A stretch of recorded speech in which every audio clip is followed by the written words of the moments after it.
Hello and welcome to all of you, newcomers, and those who have listened to these talks before. I really appreciate you taking time to consider this Dhamma talk and trust you'll be blessed every moment that you're mindful of the pure Dhamma. Today we're on page 54. We're talking about the Eightfold Noble Path. Number 4 is right action. It's briefly defined as abstain from killing, stealing, and sexual misconduct. Those are 3 of the five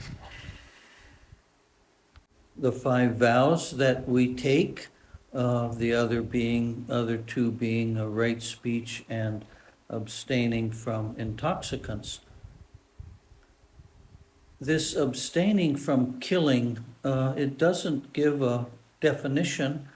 It doesn't limit it to don't kill humans or don't kill large animals.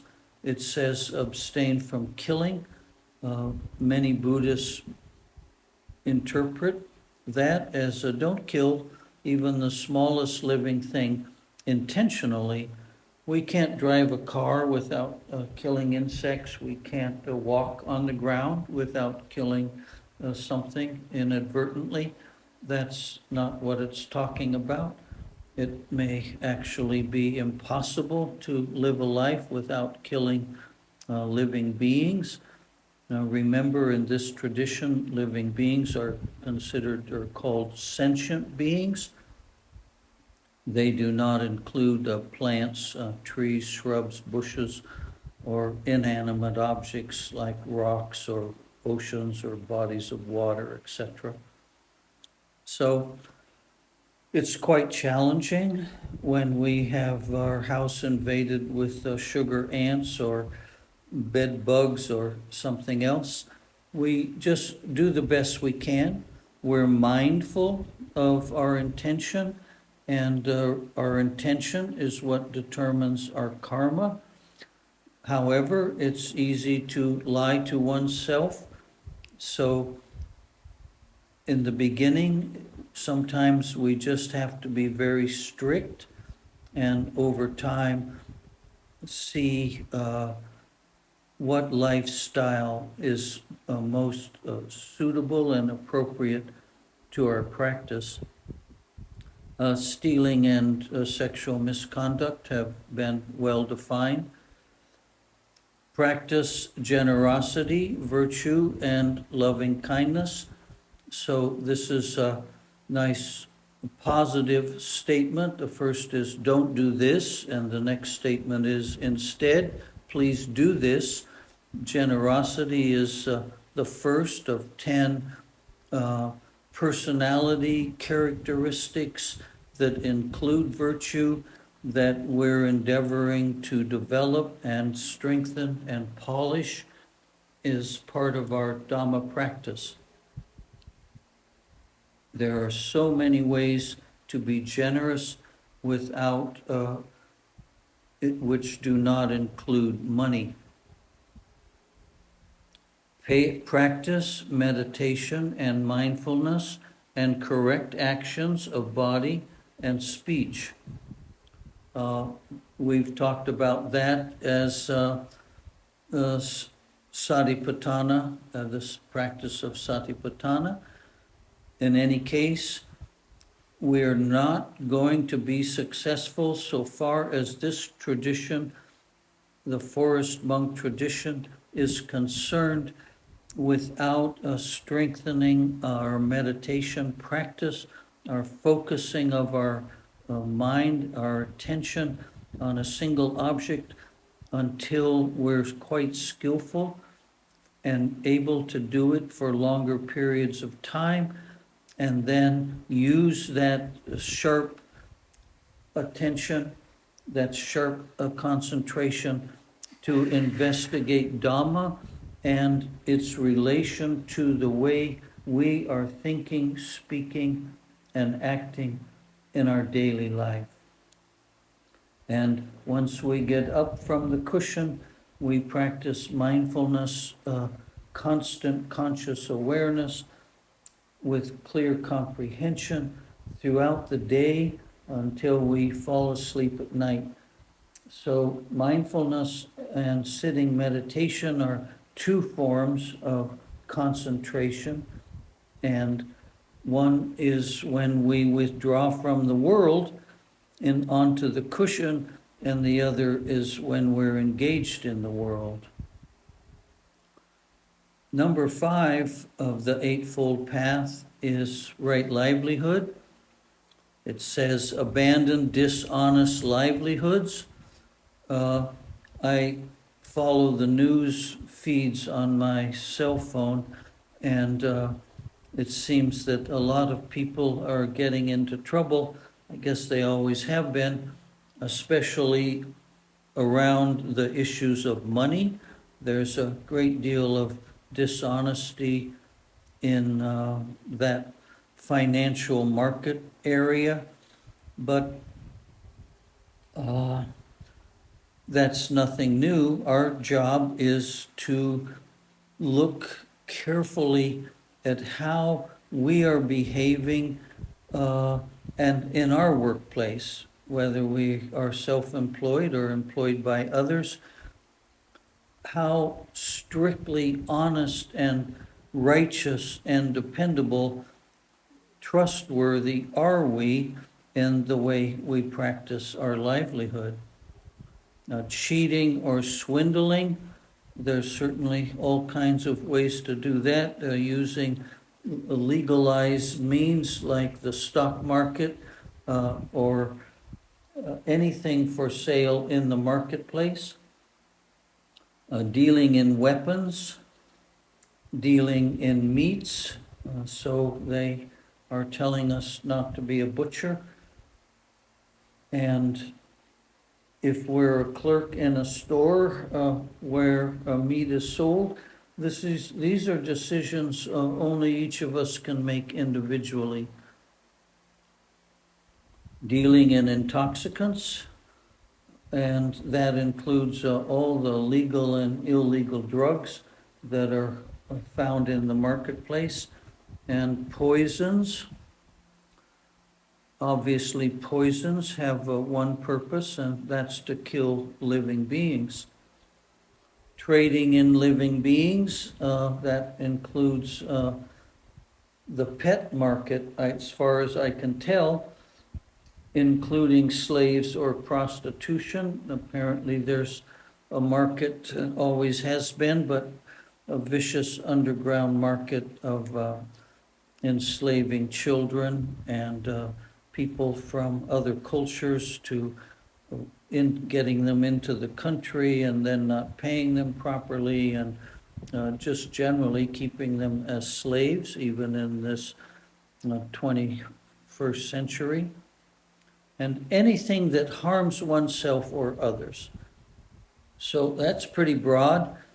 Again, only each of us individually using mindfulness to examine our intentions in each day, our behaviors and our speech, to see if we're in conflict with the teachings of the Dhamma.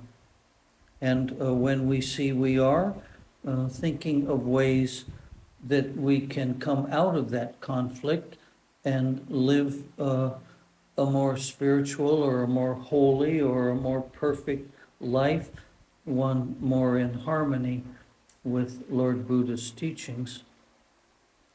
In other words, it may very well require that we sacrifice something from our comfort zone. It may not be convenient to change jobs or to change our eating habits or our speech habits. It may be both awkward or financially challenging. These are decisions we have to make.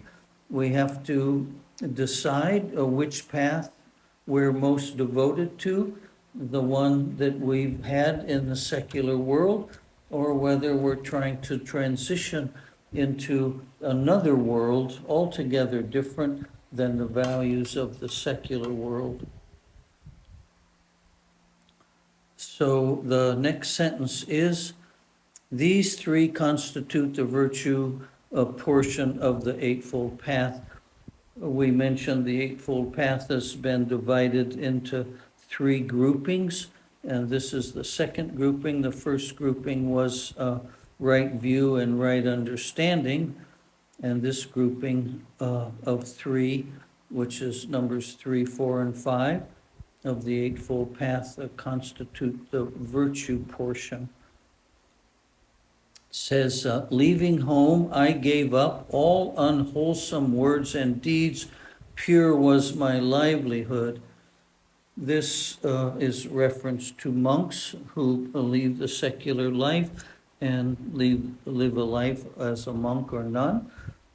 It's not essential, not even necessary to completely leave the world and be a hermit and go live in the outback somewhere, the distant places in Alaska or some mountain range. That's not necessary. The real leaving of the world is leaving the values that we used to live by unexamined, unchallenged. We just went along with what everybody else was doing. And now we're starting to wake up, and we're starting to withdraw our attention and our interest and our values in certain things that we did not question in the past. So that's the real leaving of the world. It sometimes means our friends just kind of fall away naturally. Some of our hobbies or some of our interests may not be as entertaining to us as they once were. It doesn't have to be something radical, like leaving family and friends and going to live in some remote place or in some ashram.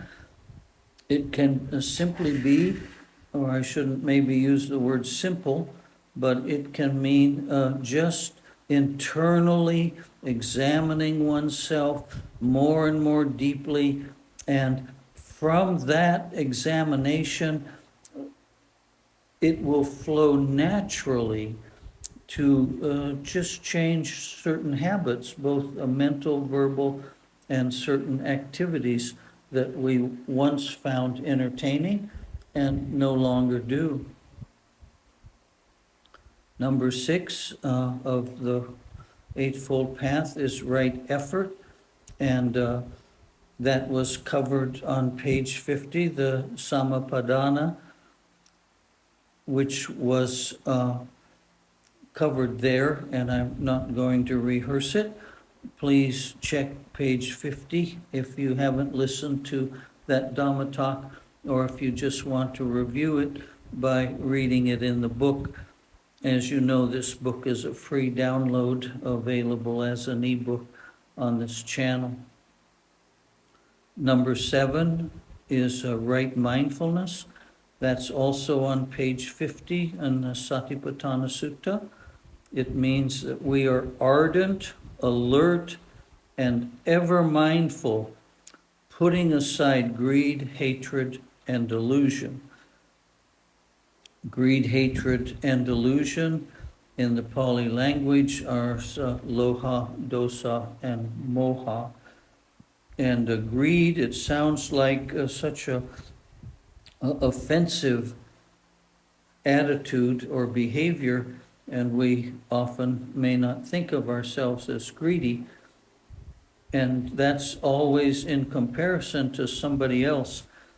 The other word that's used historically is lust, and those two words sometimes considered, both greed and lust, as maybe a little bit antique or too harsh, too jarring to new students of the Dhamma. But So new words like craving or wishing or desiring, wanting, etc., have been substituted. I like the new words as well, but I also like being a little bit shocked and encouraged or challenged to see ways in which I am greedy or I am lustful, uh, as well as the more simple definitions like desiring, wanting, loving, expecting, demanding. And hatred, the other definitions of that word are rejecting, disliking, not wanting, refusing, etc. And the big area, the big definition is delusion. And the delusion is that I'm a person that has these various qualities or characteristics, and that I need to change them or polish them, etc. This right effort that I've talked about in the past, I've talked about the fact that effort is required. We cannot find the pure mind, the Dhamma mind or Buddha mind, nirvana, by laying on the sofa or watching TV. But what I haven't been mentioning is the right effort ultimately means that effort is made.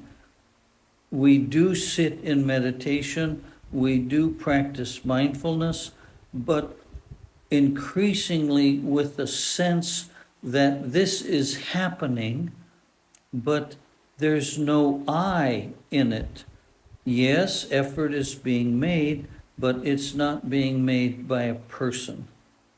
So just clarify, right effort is that effort is being made, but we don't identify that we are the author of that effort. And now, number 8 is concentration. So we had right effort, right mindfulness, and right concentration. See pages 19 and 20 for more details about what right concentration looks like. It says, these three constitute the samadhi, or the concentration portion of the Eightfold Path. Samadhi and panya are interrelated. Sati, samadhi, and panya are interrelated and inseparable. So sati is mindfulness, samadhi is concentration, and panya is wisdom. I've referred to it as a three-legged stool in the past, and that it's impossible to have a useful stool, a three-legged stool, if you take one of the legs out. So it says here, sati, samadhi, and panya are interrelated and inseparable. They're just three different vocabularies talking about the same phenomena, which is the practice of the Dhamma. We technically can't do one without also be practicing the other. So sati requires that we have some samadhi, some ability to stay focused, and those two together naturally, by a law of nature, frankly, over which we have no control, result in insights that are characterized as being wise, because they originate in the heart and not in the brain. So it's a little shorter lesson today, a little longer one yesterday. We're going to conclude page 54 and conclude talking about the Eightfold Noble Path. In some ways, that's all we're ever talking about. We're just talking about a right view of how to live life, and characterized by these 8 characteristics and/or the Satipatthana Sutta, which is a form of practice of the Eightfold Noble Path. Well, thank you again. Thank each and every one of you who's made it to the end of this Dhamma talk. I'm really grateful to you. I really support your practice. I salute you, congratulate you on your sincerity to strengthen your practice and gain the benefits from it. Thank you very much.